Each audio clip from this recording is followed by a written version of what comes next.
We are live Great. in multiple locations. So wherever you may be viewing this, thank you. We welcome you. Welcome to the Joko Collective's special series, checking in with the Hands Off Uhuru, Hands Off Africa movement right now. And our central subject today, building white solidarity with African liberation. In order to do that, we have invited one of the members of the Uhuru 3, Jesse Nevel, National Chair of the Uhuru Solidarity Movement, and more on that later. We will also have an update of where the case is now.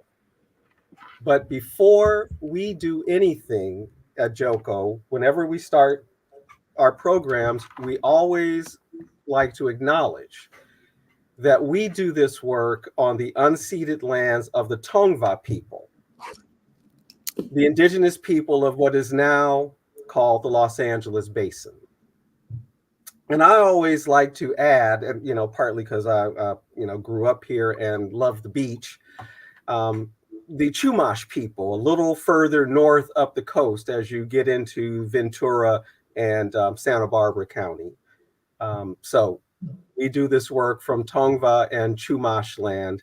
And you see on the screen some of the indigenous place names of what's now Los Angeles, some of which you can see have been preserved in the names we still use today. So anyone familiar with Cahuenga Boulevard and can see Cahuenga up there named, and there probably is a Topanga up there, and people may not realize, but Cucamonga is an indigenous name, right? So not every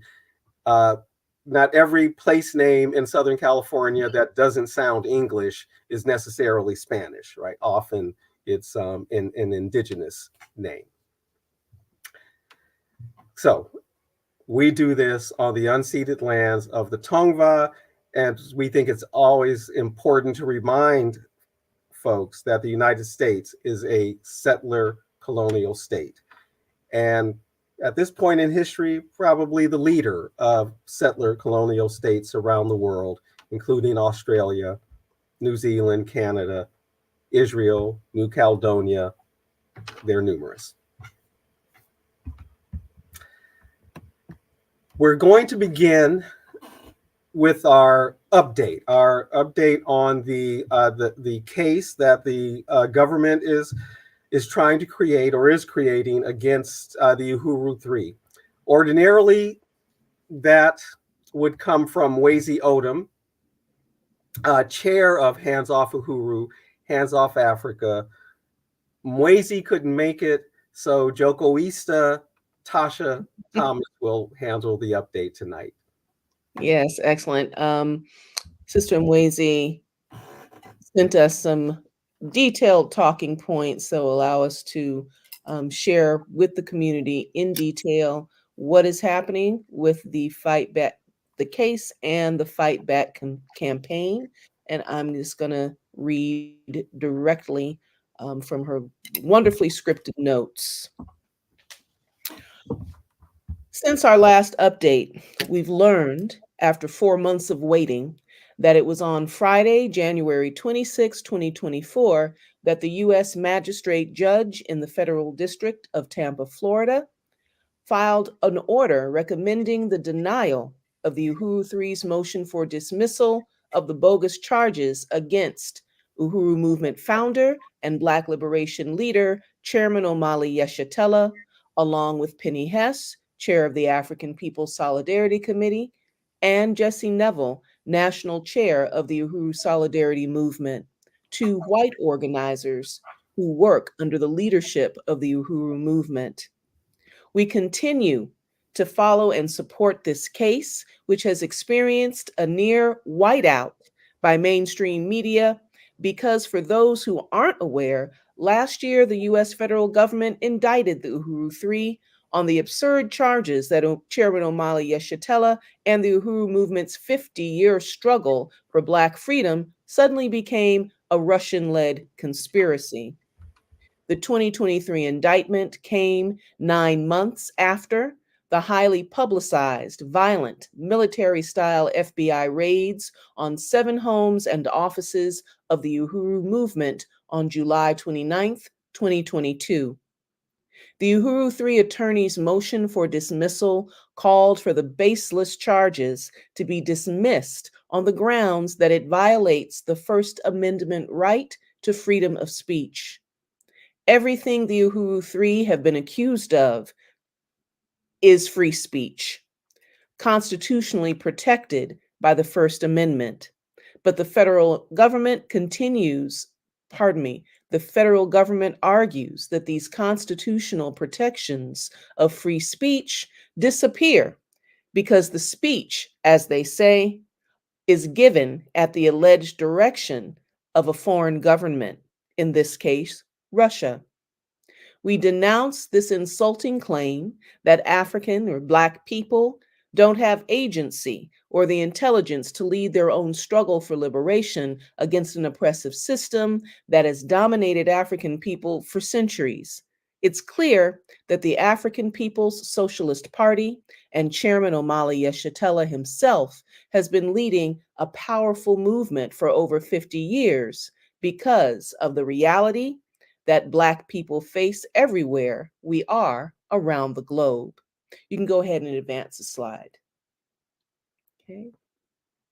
With that said, the Uhuru 3 and their legal team are preparing for trial, which is set for September 3rd, 2024. Members of the Uhuru 3 legal team have emphasized the seriousness of this unprecedented attack on the First Amendment, stating, quote, if they convict Chairman Omali of these charges, they will be able to charge anyone at any time for any speech. Furthermore, Chairman Omali Yeshitela has quoted, the US government has put us in a position of having to fight for the free speech that they claim is the cornerstone of US democracy. You can advance the slide.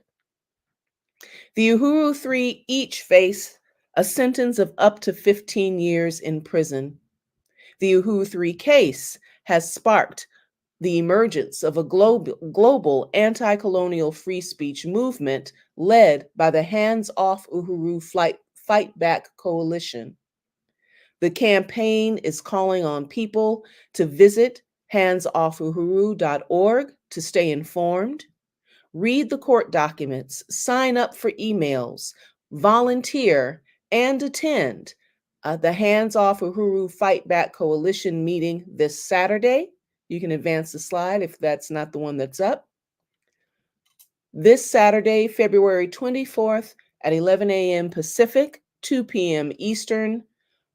And the name of this meeting is the bold anti-war statement that sparked the FBI raids.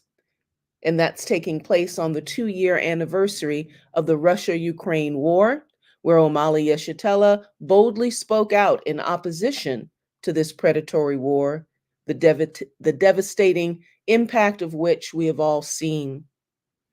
You can register for this event at handsoffuhuru.org /register. And the Hands Off Uhuru campaign, Hands Off Africa campaign, calls on the people to donate to the Legal Defense Fund at handsoffuhuru.org /donate, which will prepare the courageous legal team to defend the Uhuru 3 in court on September 3rd as we prepare to put the state on trial and to make the demand to drop the charges against the Uhuru 3. And so ends the update. And I certainly hope that any ears that this is reaching will be able, whether or not they consider themselves revolutionary people, whether or not they consider themselves radical people, whether or not they consider themselves politically involved people, let's hear and understand that this strategy of attacking this Black liberation fighter is something that is engaging the rights that you think you have, right? To the right to dissent. That's supposed to be your essential right to critique and criticize primarily the workings of the government. So, however you define yourself, this is your issue. This is your issue. And that being said, Brother Yusuf, I pass it back to you so we can go forward and hear from Brother Jesse Nevel today. Thank you. So, yes, let me introduce our guest today. Jesse Nevel became active in the movement for reparations to African people in 2010 when he met Chairman Omali Yeshitela and the African People's Socialist Party in St. Petersburg, Florida. He has served as the national chair of the Uhuru Solidarity Committee since 2014, building white solidarity with African liberation and reparations under the leadership of the African People's Socialist Party. In 2017, Jesse ran for mayor of St. Petersburg, Florida, with the slogan, Unity Through Reparations. Along with Chairman Omali Yeshitela and Penny Hess, Jesse is one of the Uhuru Three facing bogus charges for working for reparations to African people. And we are very happy to have Jesse joining us. Okay. Welcome, Jesse. Thank you. Thank you so much, Uhuru, Yusuf, and Tasha. Thank you so much for having me on. Uhuru. You know, right before, sort of the last thing I did on campus today, it was having a conversation with a student, and she asked about, just sort of appropriately, she asked about allyship, right? And what did I think about allyship? Non-Africans in allyship with the African struggle. And so we talked, we had a conversation about principled allyship and what that looks like, and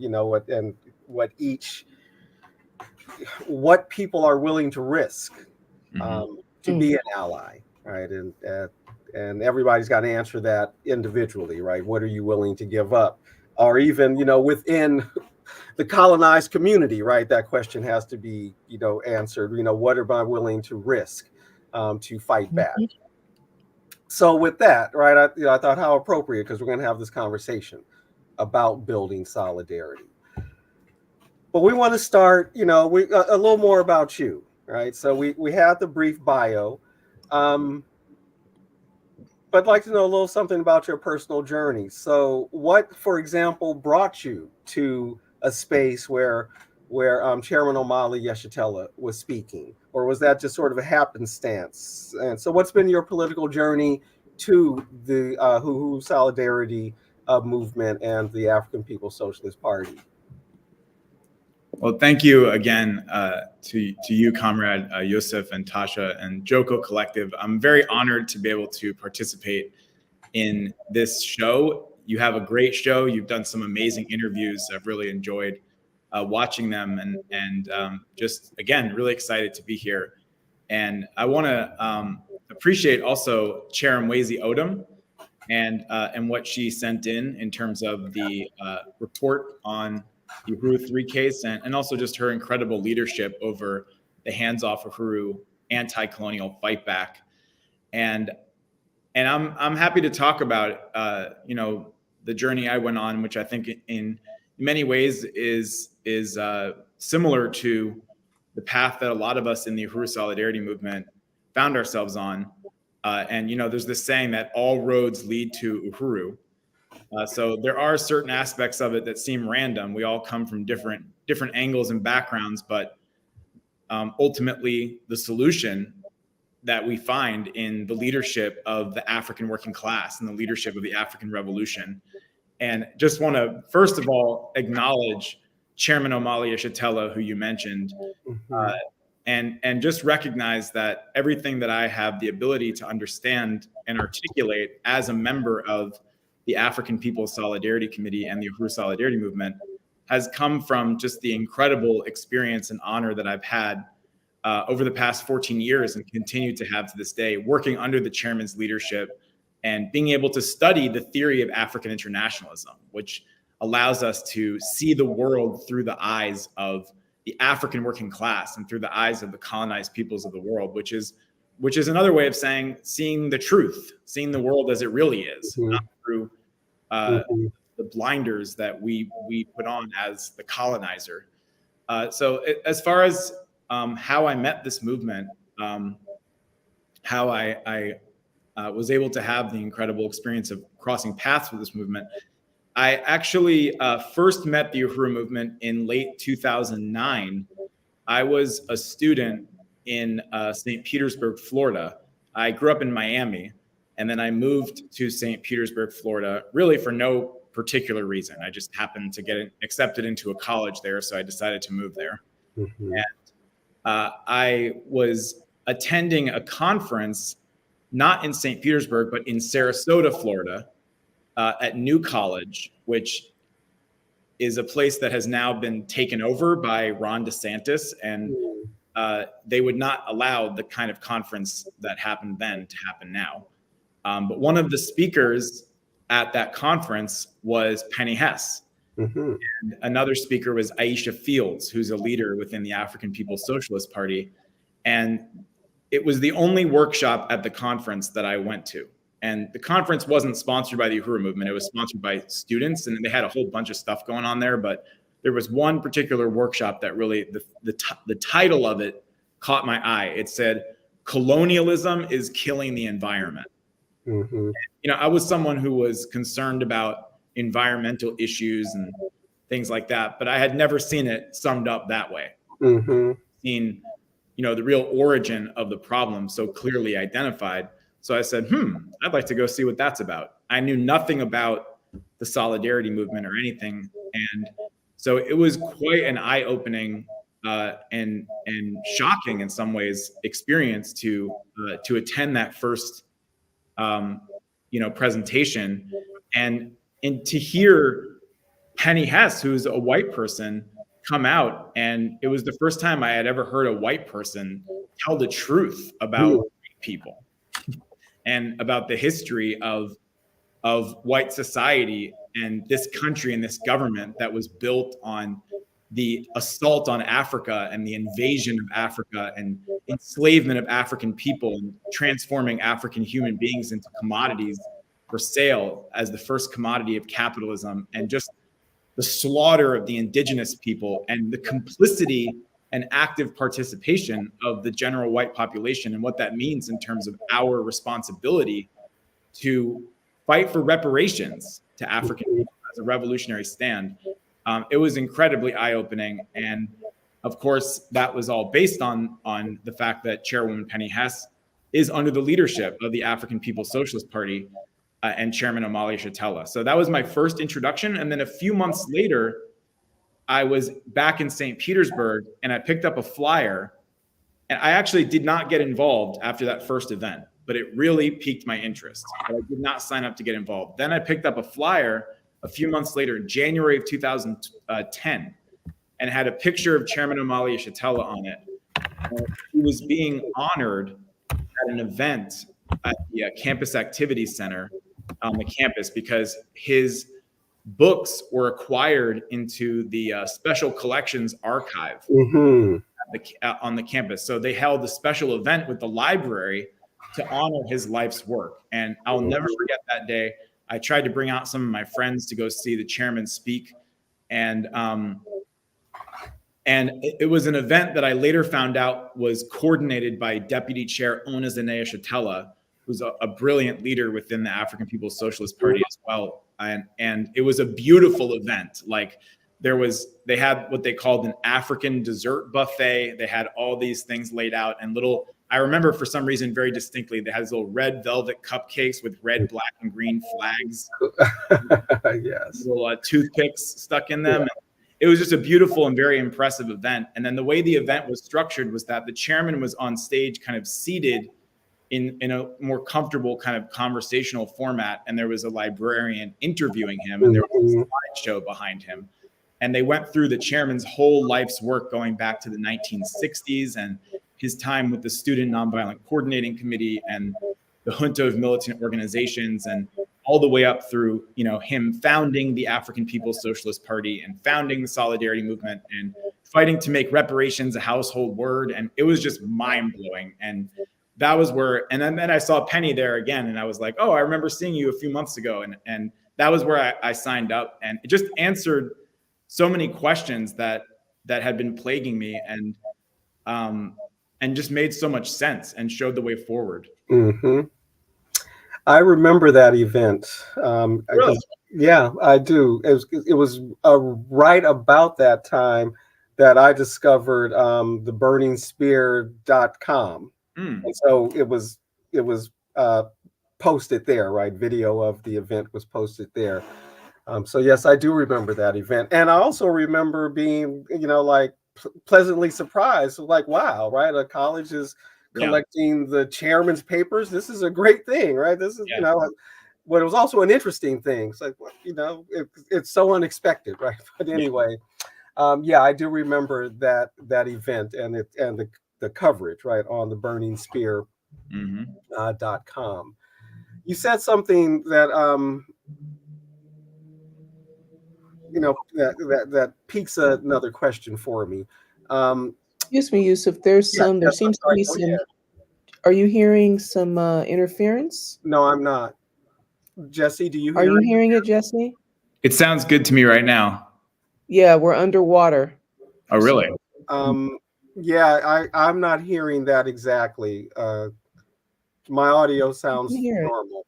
Yeah. Mine does too. Do I sound underwater to you guys? Not really. Good. Yes? No, you sound fine.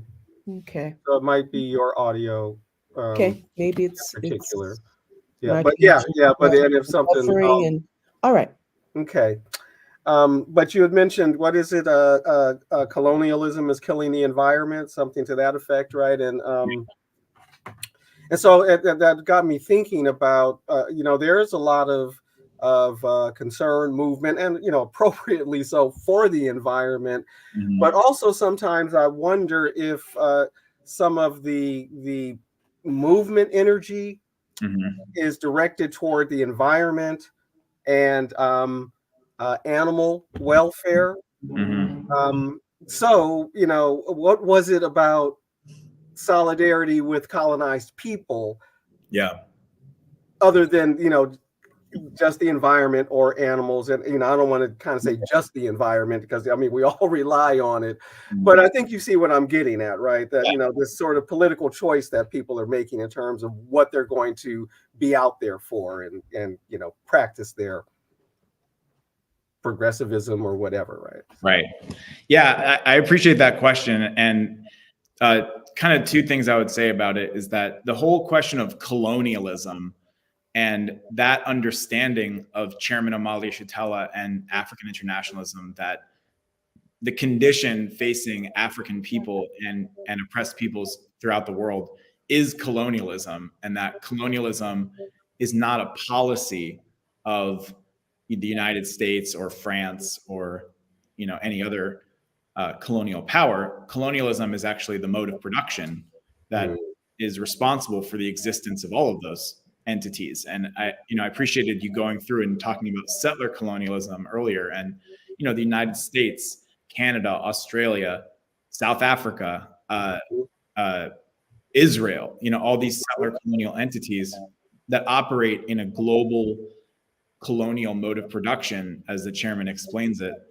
And that was another thing that was so powerful and eye-opening and life-changing to really understand that, because I think a lot of the time we're taught that the way to understand this problem is that it's a question of racism.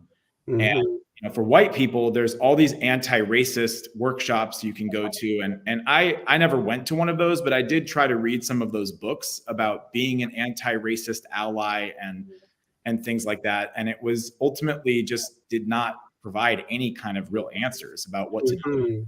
what to actually do to change the conditions. It was Right. just about changing the attitudes and the ideas in the minds of white people. But I remember the first time I heard the chairman say that African people are not struggling against racism, but against colonialism, which means it's not struggling against the ideas in the heads of white people. It's struggling against the actual material, political, economic structure that makes it possible for white people to act on those ideas, to harm an African person, to exploit an African person without facing any consequences. And that when African people have power, no racist white person will be able to do anything to any African person. Right. You can believe whatever you want, right? But can you act on it? Yeah. Exactly. So that was another thing that was like, wow, white people can be anti-colonialists. The colonizer can be anti-colonialist by working under the leadership of the African Revolution and going back into our own colonizer white communities to win other white people and to raise resources as reparations, which we can talk more about. But in terms of the whole question of the environment, yeah, I think, in St. Petersburg, Florida, the city where I met the chairman, the city government proclaimed itself to be this great champion of the environment. So what they did was they did a ban on plastic straws in the city of St. Petersburg. So that's supposed to be, some kind of blow against the system that's destroying the environment. You have all these other kinds of meaningless things that present themselves as somehow addressing climate crisis and things like that. But what I've learned from the Uhuru movement, from the African People's Socialist Party, is that you cannot separate the question of the environment from system, from the social system. And human beings are a key part of the environment and of nature, and they're not distinct. They're not, you can't separate the two. So colonialism, with the first assault on Africa and the first African person who, like the chairman says, was forced to do something against their will by a white person, that was an attack on the environment. That was an attack on nature. That was a war against the natural world. And that created this completely unnatural system of colonialism. And you can't separate the two. The only thing that's ever going to make it possible for the world to heal is when African and indigenous people have power over their resources again. When African people had power over their land, when indigenous people had power over their land, you did not have the level, the environmental destruction that you have in oil spills and the ozone layer and just, the whole climate catastrophe is a complete product of the colonial mode of production. And that's the only thing that's going to change it. Yes. So the path to a non-racist world is anti-colonial struggle. So let's talk about that, right? Okay. You can be more than anti-racist. You can be anti-colonial. Exactly. So so this is a clarification question. Mm-hmm. What's the distinction between the African People's Solidarity Committee and the Uhuru Solidarity Movement? The African People's Solidarity Committee is a cadre organization, and that means that it's for white people who want to fully commit to go all the way and really take on being, like what the party says, a professional revolutionary. You may have a different occupation, but your profession is to build solidarity with the African liberation movement. And the African People's Solidarity Committee is chaired by Penny Hess, and it was created in 1976 as a strategic component of the African People's Socialist Party to go behind enemy lines, to go into the white community, to build Black power in white face, Mm-hmm. and to build the movement for white reparations to African people. And one of the things that the African People's Solidarity Committee has done is to create what's called a mass organization, which is the Uhuru Solidarity Movement. Okay. So the Uhuru Solidarity Movement is APSC speaking to the masses of white people. Okay. And there will be many white people who will join the Uhuru Solidarity Movement, and they might participate at different levels. They might come out once a year to volunteer, or every month or every week or every day. And some of them will ultimately join the African People's Solidarity Committee. And the African People's Solidarity Committee also works under the leadership of the party in different areas. There are some members of APSC who work under the leadership of, many of them actually, who work under the leadership of the Office of Deputy Chair and have roles in building the economic development work of the party as a stand of reparations. So APSC, I would encourage white people to join APSC, to join the African People's Solidarity Committee, to join the Uhuru Solidarity Movement. And it's an incredible thing to be a part of. Yeah, me too. I've always thought it was like one of the best models, right? Of, where folks who want to be allies, or, folks who are trying to find a way to be supportive, and in a very real way of African liberation. It always seemed to me that the African People's Socialist Party had the model for that, right? So, but I really appreciate that clarification, right? That makes it makes it very well clear, right? Cadre and then the mass organization. Right. But so it's not so much a difference, whether it's a difference without a distinction, or is it a distinction without a difference? Whatever the cliche phrase is. But yeah, you clarified that. Thank you. Yeah, I want to jump in and ask a little something. I have heard it said in more than one space, this sort of assertion that in the context of allyship, and probably most specifically white allyship, the notion that the sympathy, the empathy that is not in after all, doesn't endure, but one's vested interest. In other words, what is it that the white person, and I feel like putting all kind of qualifiers on that: white identified, white non-identified, unwhite. I mean, person, what is your vested interest, right? This is not something that is done as a favor, right? A benefit. Right. But there's something that, right, a world that you want because it's going to make something better for you. Yeah. Yes. What is that thing? Yes. I mean, that's exactly right. And that is the basis for the existence of the African People's Solidarity Committee and the Uhuru Solidarity Movement, is that it is in our deepest interests as human beings, as white people, to unite with African people in a principled relationship that puts us in unity with all oppressed and colonized peoples around the world.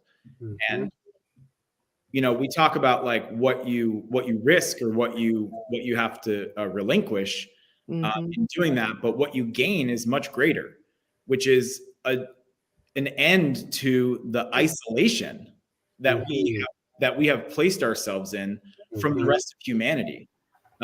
White people have voluntarily separated ourselves from the rest of the human family by uniting historically with our own ruling class in stepping up onto the pedestal, this blood-soaked pedestal that was built on the backs of African people and on the backs of the indigenous people and colonized peoples around the world. And that is a very precarious and lonely and horrible place to be. And African and colonized people are taking back what belongs to them and are changing this reality. And like the chairman says, we have an interest in joining them in changing that reality, not going down with the sinking ship, not trying to cling to the stolen riches that we have access to as a consequence of 600 years of oppression and brutality and slaughter and conquest and pillage and rape. So it is in our interest, and like you said, Tasha, it's not a favor, it's not an act of charity, and that was another thing that, just going back to my first experiences with this movement, I remember Dr. Aisha Fields of the African People's Socialist Party stood up that day when I saw her speak, and she said, Africa is not suffering from a lack of charity, but from a lack of self-determination, power over their own lives and resources. That's what has been stolen from African people. And the chairman has this famous quote, Africa is not poor, Africa is being looted. It's not a question of charity. It's not a question of altruism or something like that on the part of white people, which is basically like, okay, we steal everything and then flick a few crumbs off the table to those that we stole from and say, oh, we're doing an act of charity. It's about solidarity, which is ultimately about reparations, which is the return of stolen wealth. It's not ours to give, so it's impossible to even consider it as an act of charity. It's the return of stolen wealth in the process of repairing the damage for these centuries of oppression and violence and terror. And it is in our interests. It's in our deepest interest as human beings. It's not a punishment. It's a positive stand. It's a life-affirming stand. It's an optimistic stand, and it's one that gives us the ability to see a future. Because if white people assume that our future is connected to the future of this social system and of this empire, then we're not going to be able to see a future. And because this system has no future. Right. The future is in the hands of African and oppressed peoples that are fighting for their liberation. That's where the future lies. This social system, colonialism, has no future. And that's why the chairman says, like, if you look at Hollywood, all you see is vampires and zombies and all this stuff, because like the system can't even imagine a future. All they can do is remake the same superhero movies over and over again and see zombies and The Walking Dead and stuff like that.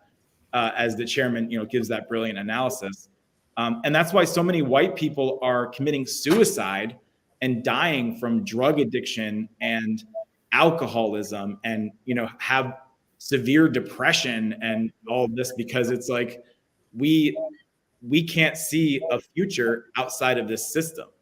And that's because we see ourselves as part of it. And that's what this stand gives us a way out of. It gives us a way into a positive future in unity with the rest of humanity. And it's beautiful. It's a beautiful, optimistic vision of the African community and the African revolution that we can embrace. Yes. Great answer to a great question. Great answer. And the final statement is arguably that's what we all choose suicide due to not being able to see beyond the confines, the limits of this system from whatever our perspective is. It's a soul killer. It's a spirit killer. Exactly. And we got to have this new vision of this new world, and this is turning the key. Thanks for that. Thanks for that response, Jesse. Thank you. Very comprehensive. Yes. Yeah. So we're coming to a close very shortly. So I'd like to close with any comments you want to make or what you can share in terms of the case right now. Yes. This bogus case that the U.S. government is pursuing against you, Penny, and Chairman O'Malley. Definitely. How much time do I have? I want to make sure. As much time as you need right now. Okay. I'll try to be concise, but yeah, I just think that it's so important that you as Joko Collective have continuously featured this case of the Uhuru 3, these bogus charges against Chairman Omali Yeshitela and the African People's Socialist Party.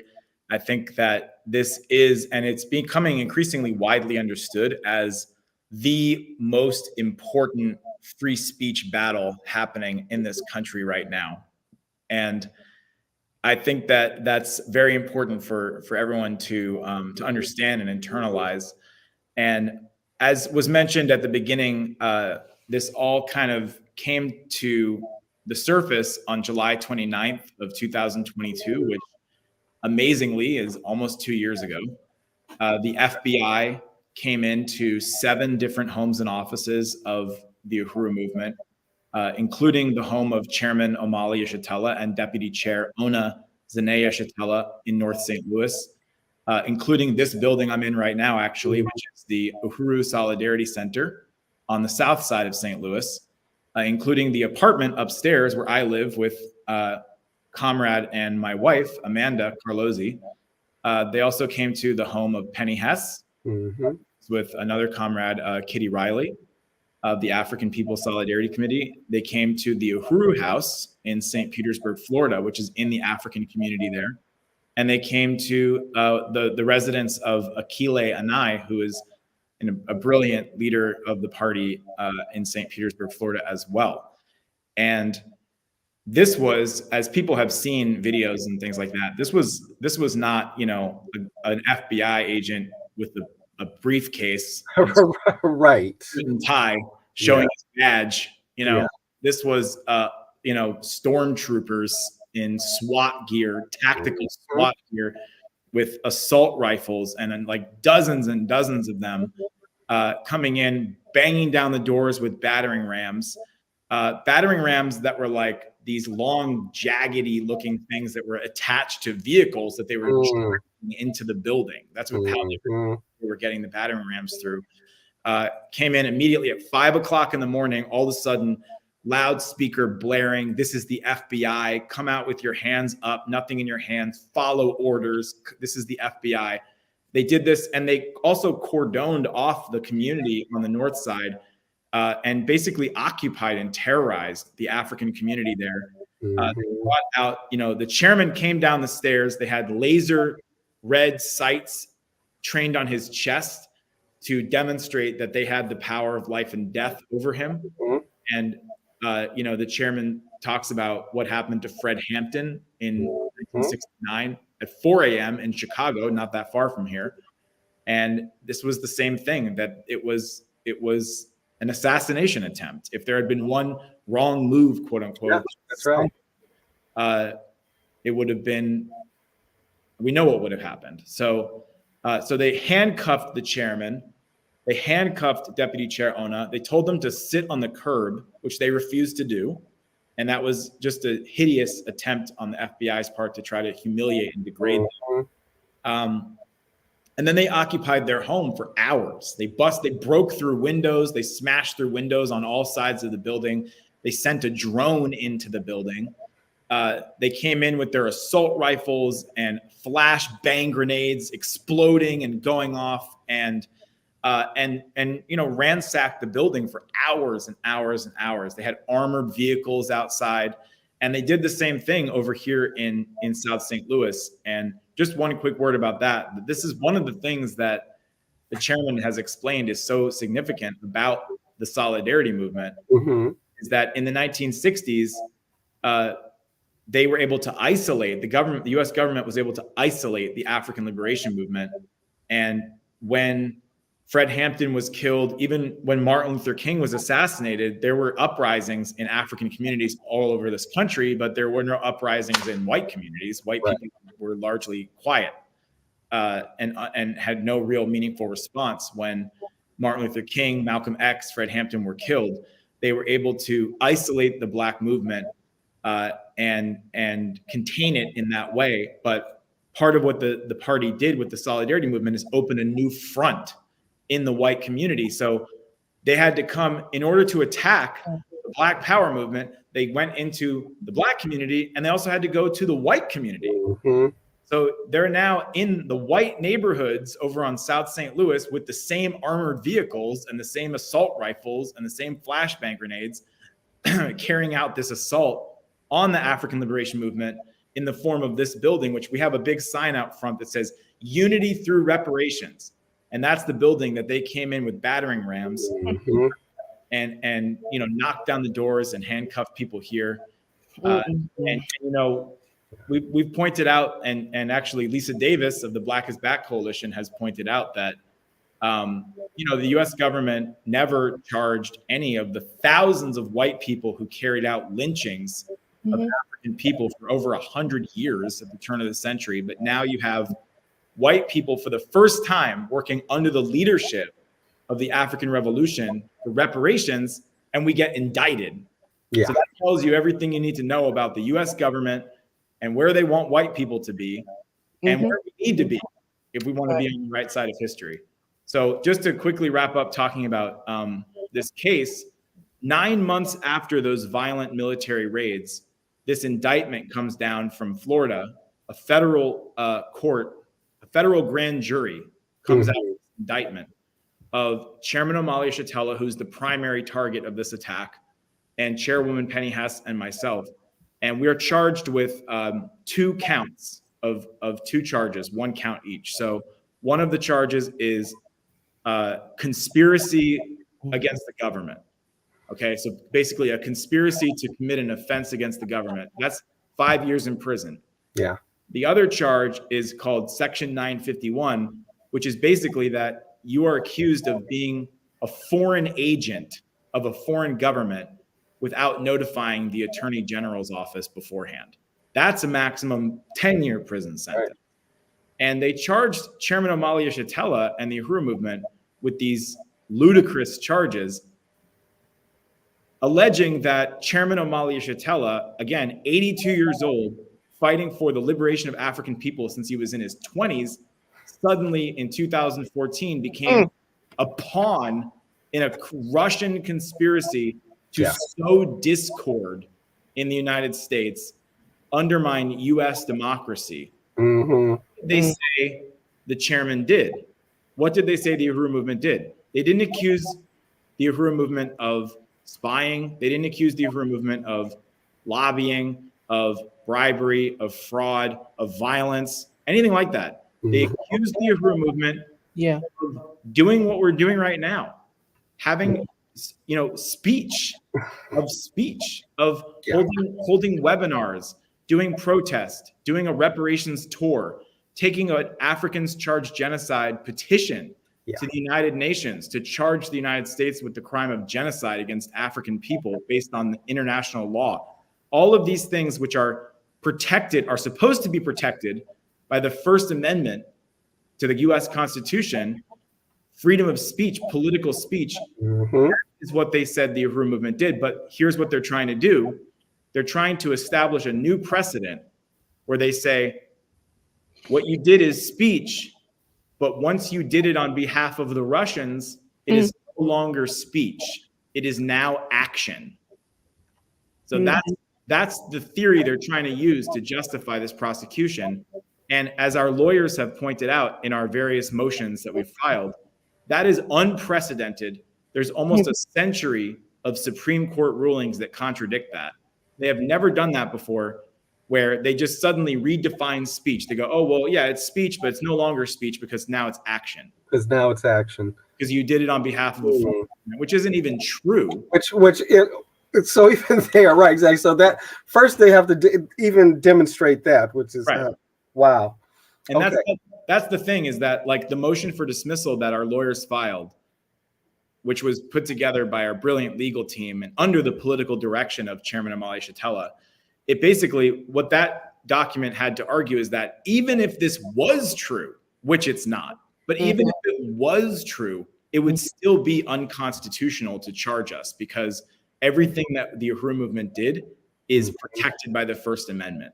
So the way they're trying to worm their way around that is by saying, well, your speech loses its First Amendment constitutional protection the minute you are accused of doing it on behalf of Russia. Now it is no longer protected by the First Amendment. And that is a very dangerous precedent. Yes, it is. That they're trying to establish. And they always start by attacking the African liberation movement. But that's the thing that the chairman's been saying, is that if they take away Chairman Amalia Shatella's First Amendment rights, they take away the First Amendment, period. You can't just take away one person. Right. Once you open the door to that, it's over.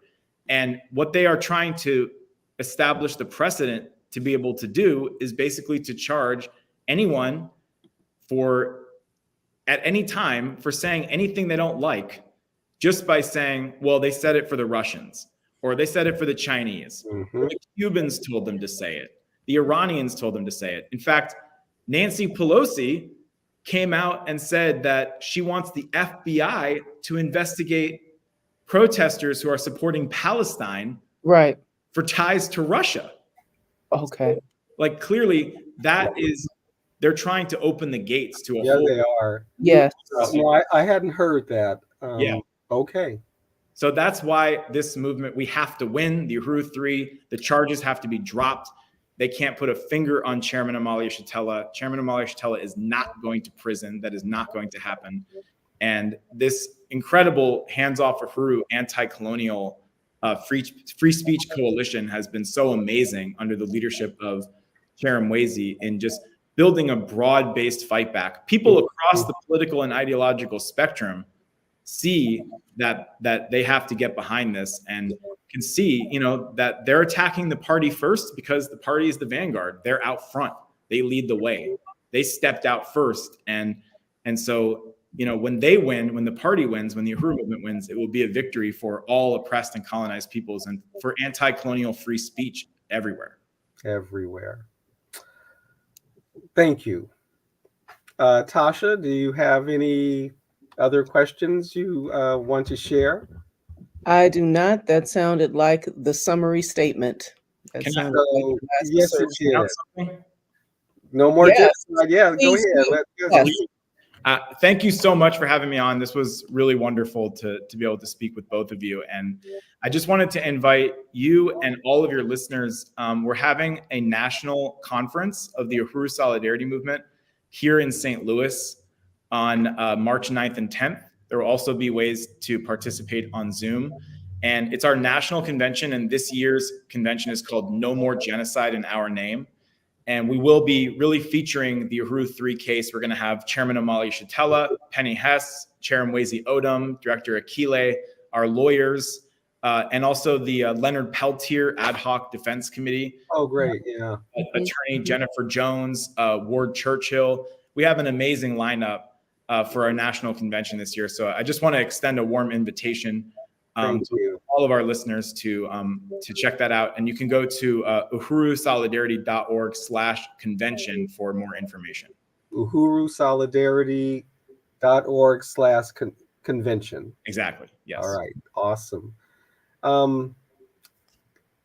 Digital world out there, wherever you're watching us, Facebook, YouTube, Twitter, like, share, subscribe, do all that. I see that those of you out there watching us have been commenting, right? There are 10 comments, but I'm just going to say we are new to this platform, StreamYard. So I don't want to look at your comments yet because I'm afraid I will lose everything. So patience with us as we are learning StreamYard. Guess what? Thank you for commenting, though, the folks who gave us these 10 comments. Guess what? Yes. I think I've got access to those comments. I see some can comments. You possibly share? I certainly. Even if you read them? Yes, I'm going to go ahead and read them. From Lynn Dimmer, Uhuru from St. Louis, Missouri. Salute. Chair Jesse Nevel, USM Chair Jesse Nevel. From Uhuru Ascari, Big Facts. He says big facts. Slender Plays gives a salute, an emoji of some kind that I cannot interpret, but it's pissed up. And then Slender Plays says facts. All right. Virginia Wilson, Uhuru, salute USM Chair Jesse Nevel and the Uhuru 3. Hashtag defend free speech. Hashtag Omali taught me. Hashtag hands off Chairman Omali Shatella. And Slender Plays says they appreciate this live Joko. Right on. Visto Rotaro Sabisa, hands off our leadership and Biden's America with our triple K spelling. And so those are Yeah. comments. Yes, from the vibrant Uhuru Solidarity Committee. There's an 11th comment now. There's 11 comment. Right on, folks. Appreciate y'all. There is something else I have to say. Oh, yes, that's it. We will be back, right? Joko will be back, and we will actually be back next Thursday as Joko continues its series talking to artists and about their role in this more just, humane, liberated world that we are creating. So join us. Join us next Thursday at the same time, 7 p.m. Pacific time, where we will be speaking to 3 artists working in drama. And it will be an intergenerational conversation as we speak to an elder. And by elder, I mean someone old enough to be my father or older uncle. A playwright, director, actor, poet who is my generation. She's younger than me, but we're close enough in age. We're same generation. And then a young actor and activist who is young enough, I will say, to be my son, right? So a nice little intergenerational conversation. The 29th, 7 p.m.